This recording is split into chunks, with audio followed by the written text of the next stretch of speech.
Proclamação do Evangelho de Jesus Cristo segundo Lucas. Glória a vós, Senhor. Naquele tempo, Jesus estava rezando num lugar retirado, e os discípulos estavam com ele. Então, Jesus perguntou: Que dizem as multidões sobre quem eu sou? Eles responderam: Alguns dizem que tu és João Batista, outros que tu és Elias, e outros ainda que és algum dos profetas que ressuscitou. Jesus olhou para eles e disse: E vós, quem dizeis que eu sou?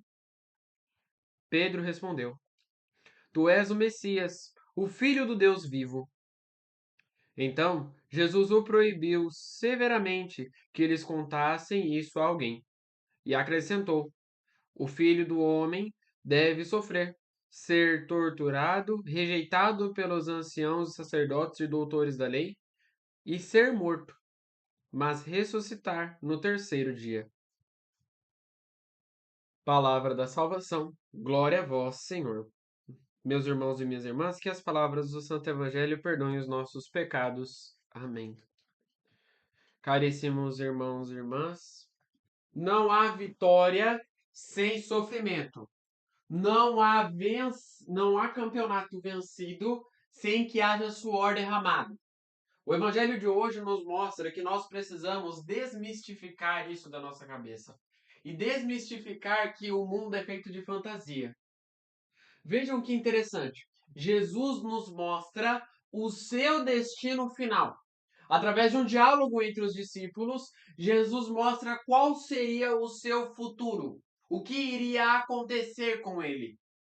E ele não esconde. Ele mostra, ele sabe que o seu destino é doloroso, que o seu caminho é de cruz. Mas mesmo assim ele aceita, porque é para a remissão dos pecados do mundo inteiro. E muitas das vezes na nossa vida, nós fazemos a seguinte pergunta: O que Deus quer para a minha vida? Aliás, muitas das vezes nós fazemos esta pergunta: Por que Deus quer isso para a minha vida? Eu tenho certeza que muitos já fizeram isso. Acontece algum problema dentro de casa, acontece algum problema dentro da família. Por que que Deus quer essa família na minha vida? Acontece algum problema dentro da igreja. Por que Deus quer este problema dentro da igreja? Por que que Deus quis que eu assumisse isso, que eu fizesse isso? Acontece alguma coisa de saúde fisicamente. Por que que Deus quis que eu tivesse essa doença? Sendo que nós não se atentamos que a partir de uma mudança de pergunta, nós entendemos o sentido daquilo que está acontecendo conosco. Porque a partir do momento em que eu mudo do porquê para o para quê, a pergunta se torna diferente. Se eu pergunto para que eu estou vivendo esta situação, eu identifico o real valor de estar em Cristo. E entendo que problema maior não há se eu estou com Jesus. Pode cair a casa, pode cair o mundo, mas a minha vida estará plena. Eu admiro pessoas que podem estar caindo no mundo, mas a pessoa está tranquila. Eu não tenho essa tranquilidade. Principalmente na hora da correção da prova. Toda vez que eu vou fazer alguma prova, seja qualquer prova que for, e tenha correção, por mais que eu saiba que eu tenha ido bem, minha mão começa a tremer e não para. Eu começo a me tremer todinho, não dá para controlar. Eu admiro pessoas que mesmo nos momentos de dificuldade, isso não é somente em prova, mas mesmo nos momentos de dificuldade, mantenha a calma, mantenha a tranquilidade. Porque isso mostra que essa pessoa é fervorosa para com Cristo. Pessoas do mundo, pessoas que não têm esta fé em Deus, não conseguem ter essa tranquilidade. Porque eu só vou conseguir tirar esta paz do coração de Jesus. E é este o nosso erro. Aliás, este é o segundo ponto do evangelho de hoje.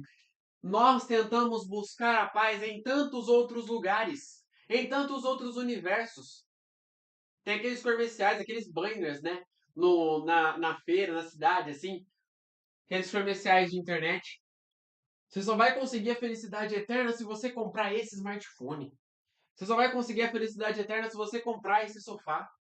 Você só vai conseguir a felicidade eterna se você comprar aquela coisa, se você fizer isso, se você fizer aquilo. E nós acabamos indo por essas felicidades passageiras e esquecemos da felicidade eterna. Estava lendo o livro do Padre Léo ontem e ele dizia exatamente isso. O Encardido dá o mundo dá duas escolhas para nós. Nós somos livres, nascemos livres, estamos livres. Porém, o mundo dá duas escolhas para nós. Para nós escolhermos livremente.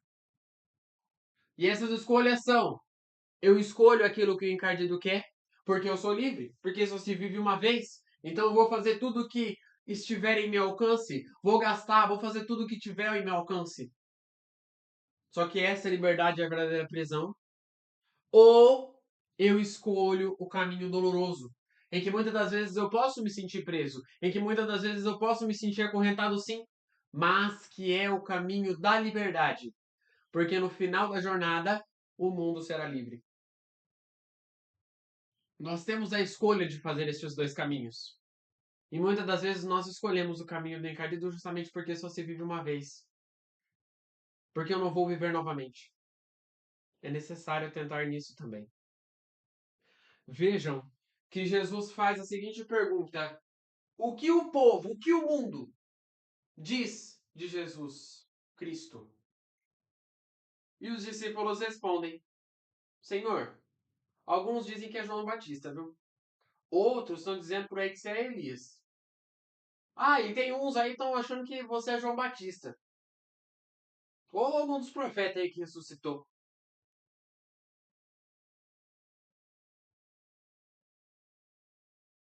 Nossa vida, vou novamente frisar essa frase, tem duas escolhas liberais. Posso escolher tanto a escolha de Deus quanto a escolha do encardido. Mas a partir do momento em que eu escolho a escolha de Deus, é porque eu estou firmemente escolhendo essa escolha. Muitas das vezes a gente fica na balança. E essa balança não nos deixa compreender os efeitos. Eu preciso tomar uma decisão física, forte, única e exclusivamente para aquilo que eu quero seguir. Eu amo a Deus, mas dentro da igreja. Se eu saio da igreja, eu cometo pecado. Não está certo. A multidão não conhecia quem era Jesus. A mesma multidão que escutou horas e horas Jesus pregando. A mesma multidão que viu Jesus multiplicar os pães e os peixes. A mesma multidão que viu Jesus ensinando. Essa mesma multidão não sabia dizer quem era Jesus. E não sabia dizer por quê? Porque estava preocupada em sua própria liberdade. Porque só se vive uma vez. Porque só se vive uma única vez e eu preciso aproveitar e esbanjar aquilo que eu tenho e gastar mesmo e viver mesmo. Porque só se vive uma vez e porque se eu estou livre, eu tenho tudo. Eu preciso ter Deus no meu coração. Se eu não tenho Deus, eu posso ter casa, carro, o melhor emprego que tiver, mas se eu não tiver Deus, eu não tenho nada. E a chave para a finalização do evangelho de hoje é exatamente essa. Se eu não tenho Deus, eu não tenho nada. Porque sempre vai me faltar algo. Sempre vai me faltar algo para dentro do meu coração. E este faltar é porque Deus falta na minha alma. Se eu mudo as minhas atitudes, eu fico mais próximo de Deus. Fico mais próximo do coração dele. Que no Evangelho de hoje, então, nós saibamos compreender estes dons que Deus nos traz no coração.